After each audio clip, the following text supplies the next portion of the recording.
তখন ব্যস্ততা মহসিন নাকভিকে নিয়ে, কারণ তিনি আজকের খুব গুরুত্বপূর্ণ একজন গেস্ট। বাংলাদেশ ক্রিকেট বোর্ড তাকে আতিথেয়তা দিয়েছে। পাকিস্তান ক্রিকেট বোর্ডের চেয়ারম্যান মহসিন নাকভি, যিনি একই সাথে পাকিস্তানের স্বরাষ্ট্রমন্ত্রী, তিনি এসেছিলেন বিকেলের দিকে এবং ম্যাচের শেষ অংশটা তিনি মাঠে বসে দেখেছেন। নিশ্চিত করেই বাংলাদেশ এই জায়গাটাতে আপার হ্যান্ডে আছে, নিশ্চিত করেই বাংলাদেশ এই জায়গাটাতে রেজাল্ট নিজেদের পক্ষে আনতে চাইবে। আজকে যখন ম্যাচ একেবারে শেষ হয়ে গেছে, ঠিক ওই সময় কমেন্ট্রি বক্স থেকে রমিজ রাজা মাঠে যাচ্ছিলেন। এই সময় আর কি ম্যাচের বর্তমান পরিস্থিতি নিয়ে একটু ক্যাজুয়াল আলাপ হচ্ছিল। তো রমিজ রাজা সেই সময়টা বলছিলেন যে নাহিদ রানা এই উইকেটে খুব ভালো করার সামর্থ্য রাখেন। এমনকি পাকিস্তানের যেহেতু 7 জন ব্যাটসম্যান লেফট হ্যান্ডেড অর্থাৎ বামহাতি, বাংলাদেশকে এখানে একজন বাড়তি অফ স্পিনার খেলাতে পারত কিনা। এই প্রথম ভিটামিন ই ও সি সিরাম, ভৃঙ্গরাজ ও 8টি প্রাকৃতিক অয়েল সমৃদ্ধ লিলি সিরাম অয়েল, যা চুলে পুষ্টি জুগিয়ে চুল পড়া কমায় মাত্র 30 দিনে। লিলি সিরাম অয়েল, তেলের চেয়েও বেশি কিছু। এই প্রশ্ন তার সঙ্গে আলোচনাটা হচ্ছিল, সেই আলোচনায় তিনি তখন বলেছেন নাহিদ রানা এখানে খুব বিগ রোল প্লে করতে পারেন, তাসকিন আহমেদ খুব বিগ রোল প্লে করতে পারেন। অর্থাৎ এই যে উইকেট, এই উইকেটটা পড়তে পারা বা এই উইকেটে আসলে ঠিক কীভাবে টেস্ট খেলতে হবে সেটা বুঝতে পারার মধ্যে একটা বড় ধরনের ব্যাপার রয়েছে এই টেস্টে ভালো করার পেছনে।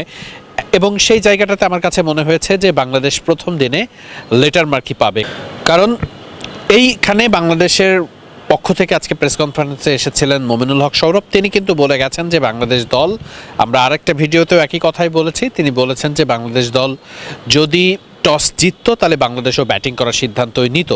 সেক্ষেত্রে আসলে একটা ব্যাপার স্পষ্ট যে এই পিচ রিড করার যে ব্যাপারটা, টনি হেমিং যে উইকেটটা প্রস্তুত করেছেন এবং এই উইকেটটা খুব দারুণ স্পোর্টিং পিচ, এটার সাথে পাকিস্তানিরাও একমত। মোহাম্মদ আব্বাস প্রেস কনফারেন্সে এসেও একই কথা বলে গেছেন যে উইকেটটা খুব স্পোর্টিং উইকেট, এখানে সবার জন্যই ভালো সুযোগ আছে এবং এই যে স্লাইড চান্সেস থাকবে নতুন বলে সেটার জন্যই কিন্তু তারা মুখিয়ে আছে। অর্থাৎ আগামীকাল সকালে খুব দারুণ একটা কন্ডিশন আকাশে এখন আমরা দেখছি। আজকে প্রচণ্ড গরম ছিল, তাই পাকিস্তানের মনে করছে যেহেতু তাদের হাতে নতুন বল আছে, শেষ বিকেলে তারা একটা বল ইউজ করেছে 10 ওভারের মতো, অর্থাৎ বলটা নতুন আছে, এই বলের শাইনটাকে কাজে লাগিয়ে তারা সকালের সেশনে বাংলাদেশের কিছু দ্রুত উইকেট তারা তুলে নিতে চাইবে।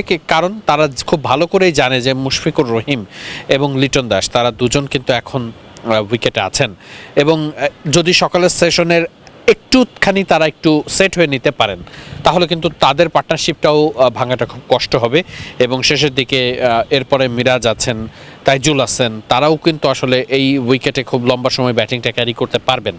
এই জায়গাটাতে বাংলাদেশ যদি 300 রান এখন বাংলাদেশ দলের আছে, বাংলাদেশ যদি 450 বা তার বেশি রানে চলে যেতে পারে, সেক্ষেত্রে আমার কাছে যেটা মনে হয় যে বাংলাদেশ দল এই টেস্টে মানে জেতা ছাড়া আমি আসলে আর কোনো কিছু দেখছি না। এবং এটা শুধুমাত্র আমার আলোচনা নয়, রমিজ রাজাও ওই কথা বলতে বলতে এই কথাটাই বলছিলেন যে Bangladesh is in very good shape now, কারণ বাংলাদেশ এখন এই জায়গা থেকে যে কোনো দল টেস্ট জিতবে বা জেতার মতো পরিস্থিতিতে থাকবে সেটাই আসলে প্রত্যাশা করে।